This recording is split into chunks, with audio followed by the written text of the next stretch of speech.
Alright, what's good YouTube? Thank you guys so much for joining me on yet another banger video. Now, this is another carry that I did in Desert Sands playing the Sherry. Right quick, I just want to show y'all my stats. Slowly average damage going up, victories as well, and so is the XP per battle. Trying to get this to 2,000, this to 70%, and this to 1,000 as well. So, let's just get right into the video. So here, as you guys can see, each team has 3 TDs. We got a couple of mediums, mostly focusing on the outside area. Obviously, there's only one heavy on both teams, so more than likely the outcome, wouldn't have been to the city. And so somebody had called to the left side, which was a really good idea, because if he hadn't done that, I would have done that myself. So with that being said, beginning of the game seems pretty chill. People are just moving into their positions. I try to get an early spot, get the type spotted, put a rocket out, and literally the last second, for some reason, the rocket curves to the downside. So I don't hit him. Now, but we do spot 3 mediums right to our left side here.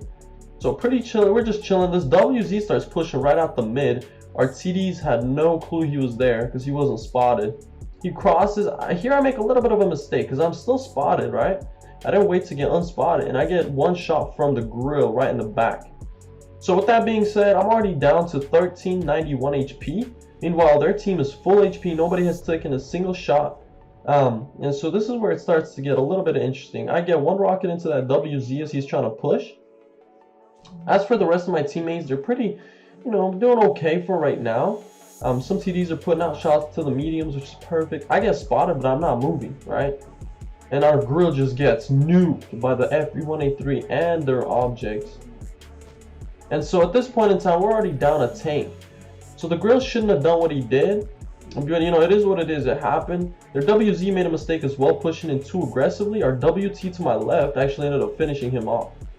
And it's already 2-1. So we're already at a disadvantage with our IS-7 being completely useless, not doing anything at the moment. So he started to try to move into the mid position. At this point, I knew I had to be a bit more aggressive, so I put one in that's hype. WT was very, very helpful because if he had not been there, they would have crossed the hill and cleared me out.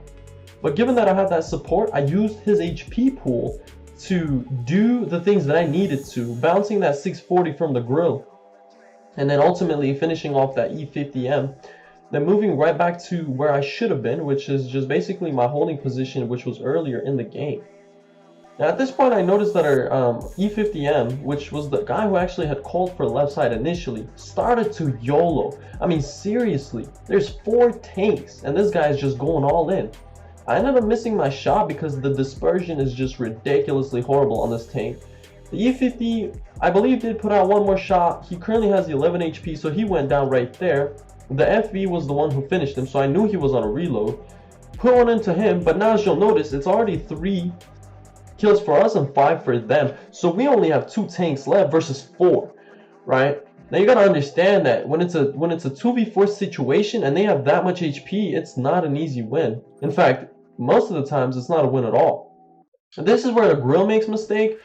He pokes out too far, missing his shot, but I put one in. I should have shot HE, but I wanted to be careful actually penetrating something, so I just shot AP CR on that.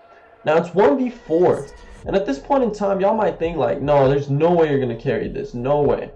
Right? But as you already know in the title of the video and the things I already mentioned in the past, yeah, this is a win. But just watch how it happens. Because I'm still spotted by that type. And at this point in time, I see that they're starting to cap. So I quickly try to take a look back. I wasn't spotted at this point, killing off the grill. Now it's only 1v3. And so I just try to stay behind these houses, because I'm not sure if their TDs are in the middle or in their base. And as you'll notice, the FE just missed a shot shooting the building right in front of me. So with that being said, I did get unspotted by this point in time. I rotated out back because I knew the object and the type were most likely on cap. Whoever shot me from the rails was probably the slowest one out of all 3 of them. In that case, it was the FV. So the cap gets to 50, and I'm just kind of chilling, just walking, just driving around the desert. And this is where it gets a little bit interesting. I get both of those guys spotted, put one into the type, taking my time. I didn't want to take a snapshot because I probably would have missed. And every shot in this position really, really matters. Every single penetration, every single hit, right? So the type is now one shot to me, the object is still on caps. They have no intentions of leaving the cap area because they want to win by capping the base.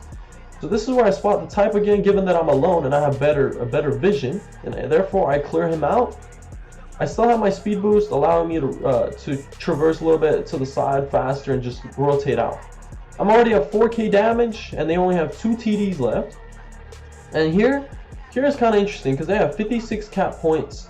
I'm still kind of thinking like, oh, what should I do? You know, I spot that FV, get a pretty good aim, but I do end up missing my shot, which could have actually cleared him out, made the game much easier.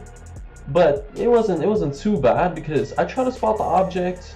Given that it is a TD, it's a lot harder, so I had to peek a lot closer to the next hill.